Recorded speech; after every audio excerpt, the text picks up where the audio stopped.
G'day guys, Joel mate, Big J here. Welcome to another edition of Aussie Boxing Talk, the show that literally punches you right between the fucking eyes. Right, and today we're going to be I'm going to be making my own top 10 pound for pound list for Australia. I've just seen Jay McAllister, the chump, do his list. I've got it written down right here, so I'm going to go through his list. Am I going to critique it? No. There's only two things I blatantly disagree with his list, so his list is solid. And I would agree that most people would pick the same 10 guys. They just have them in a different order. All right, so there's only two people that I think shouldn't be on the list, and I'll go over that. But I'll give the list first and then go from there. So from 1 to 10, he's got Jai Patai. Then he's got Tim Tszyu at number 2. Number 3 is Liam Paro. Number 4 is George Kambosos Jr. Number 5 is Justice Hooney, and I've got a lot of questions about that. Number 6 is Jason Maloney. Number 7 is Liam Wilson. Number 8 is Sam Goodman. Number 9 is Andrew Maloney. And number 10 is Nikita Tszyu. So a pretty solid list. I dare say that most top 10 lists would have probably 8 or 9 of those guys. It just be in a different order. So, the chump does great work. He does a lot of interviews. He does a lot of business. He goes overseas. He interviews people. He's the number 2 boxing journalist in Australia. Obviously I'm number 1, and until that chump signs the contract and proves me wrong, I'm number 1. Simple as that. But solid list there from McAllister, and not really that much to critique it, but I will raise some questions on how does he think Justice Hooney is number 5. I've got to blatantly disagree with that one, and to a lesser extent Nikita Tszyu number 10. I really don't think... Nikita Tszyu is a nostalgia baby, just like Tim to a lesser extent. I really don't think Nikita is ready. He should be on the top 10 list because he's never fought overseas. He's only ever fought domestically. I don't think you should put a domestic level fighter on a top 10 list unless no one else has literally fought overseas. All these guys, won world championships, former world champions, competed in world titles. Even Justice Hooney has competed for an interim world title. Nikita's done none of that. So I wouldn't put Nikita on there, and I certainly wouldn't put Justice Hooney at number 5. By that, the rest of the list, solid as a rock. So here's my list. So number 1, I've got Jai Patai. Now, Jai Patai is number 1 purely and solely for default. He's the only world champion we've got at the moment that is a male. We have 4 world champions at the moment. 3 of them are girls, and you can actually count 2 depending on whether you consider Shanika Johnson an Aussie or not. All right, and I'll leave that up to you.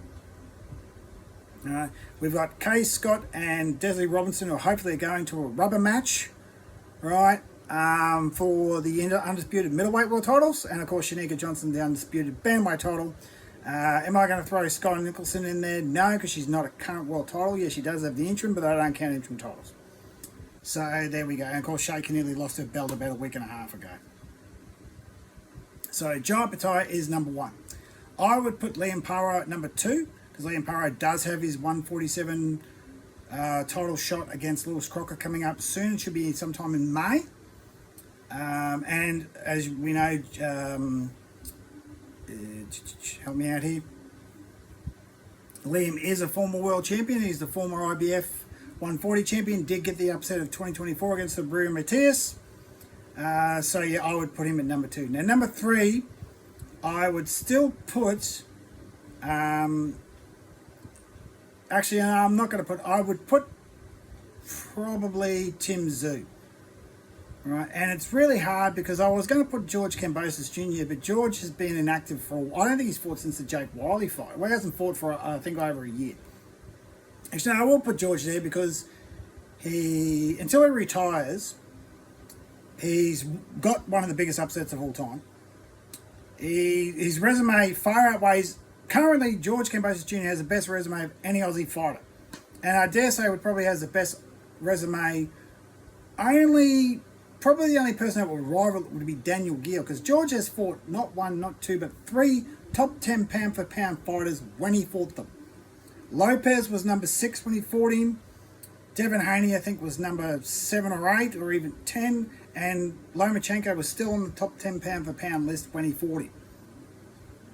So no other Aussie has fought that many top 10 pound-for-pound fighters that I can think of. Like, unless you really go through the records, maybe Jeff Fennick. Daniel Gill certainly fought Triple G, who was the #1 fighter in the world at the time. And Miguel Cotto was certainly pound-for-pound list. But yeah. So I'll put George at number 3. Tim Tszyu at number 4. Jason Maloney at number 5. Andrew Maloney at number 6, because he's got his world title fight coming up, I think within the next month, for the IBF 115 belt against Liam Garcia Perez. And here's the thing, if either Liam or Andrew or both of them win their IBF belts, I would put them above Jai. Jai is purely and solely the #1 fighter in the country because he's the only world champion we've got. Even if Tim still had, well, obviously, if Tim still had a belt or had belts, he would be above Jai. Right?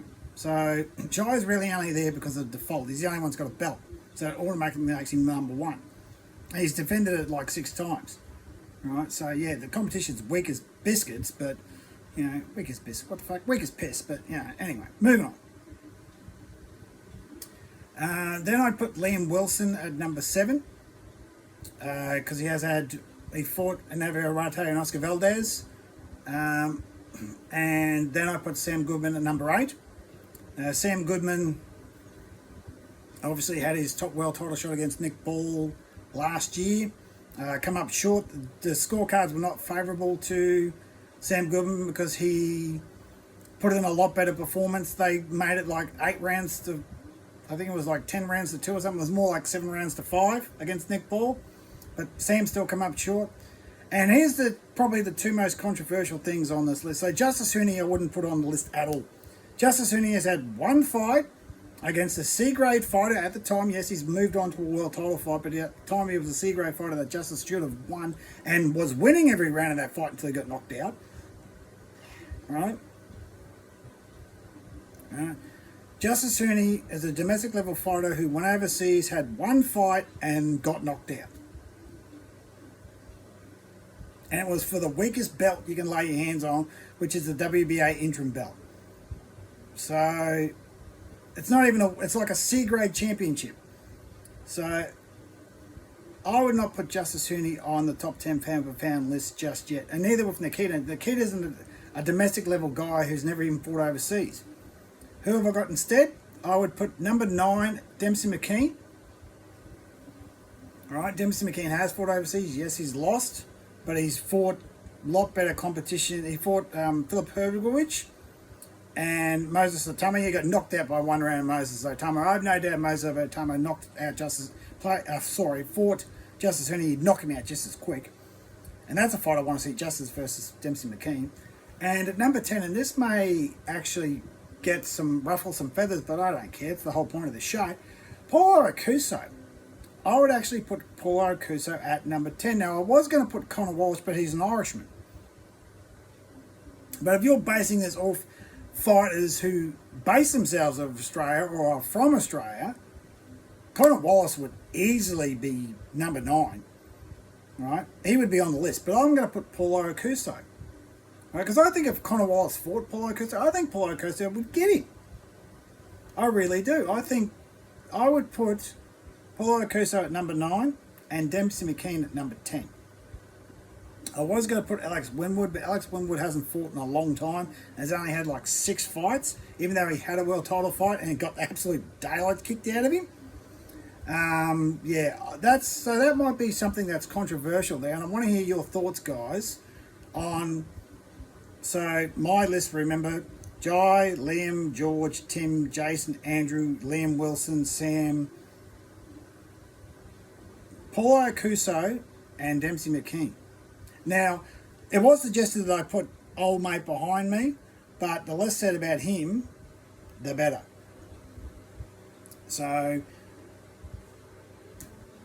you know, the less said about him, the better. Because I'm going to keep this because I honestly believe this will be the last time you ever see this guy headline anything.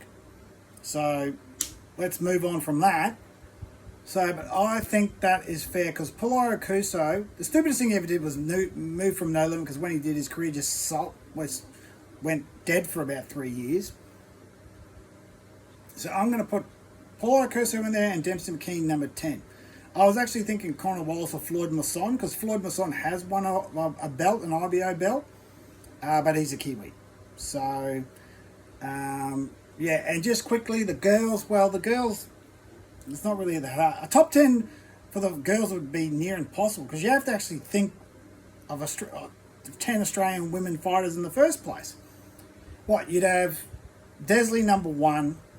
Oh, well, you'd have Shanika number 1, Desley number 2, Kay number 3, and that's purely and solely because they've got belts. Then you'd probably have Shay number 4. She had a belt and lost it. Oh no, sorry, I'd put Sky Nicholson number 4, Shay number 5. Then you'd have to have, see, then it just, like, you can't put Susie Ramadan, she hasn't fought in a long time. Shannon O'Connell's just retired. Jazzy Parr's lost twice. Maybe Mia Solomon would be there. I mean, Vivian Louise, who just got knocked out by Gabrielle Fundora, is not even Australian. She's a Colombian-born Swede, or Swedish-born Colombian. No, Colombian-born Swedish, and I don't know how long she's been in the country. It would be actually hard to name 10 Aussie women fighters in the first place. I mean, the only ones we know are the world champions. Yeah, so that would actually be pretty hard to actually name 10 women fighters. Well, what? Let's see if I can name 10 women's fighters. Actually, it shouldn't be that hard. Okay, that are actually active. Okay, so Shanika, Desley, Kay, Sky, Shay, Jazzy Parr, Mia Solomon, Stephanie Cutting, and this is only because these girls have recently fought, Diana Hobbs. Oh, jeez. Angel Rushton. There you go. There's 10. That's not a top 10. That's just proving I can name 10 women's fighters. Like everything, it would require studying of records and everything that these girls have achieved and all that sort of stuff. So, but anyway, so that's it for this video, guys. Leave, like, share, and subscribe. Leave your comments. I actually want to hear what you think about the top 10 list. Do you think Justice... The real question I'm asking is, do you think Justice deserves a spot on the top 10 list? I blatantly disagree. I don't think, no. He had one fight overseas and he got knocked out, and it was for a D-grade belt against a C-grade fighter. So, no. I think Dempsey McKean and Paulo Okuso, basically Paulo Okuso on skill alone, is a better fighter than Justice Hooney. Once again, just my opinion.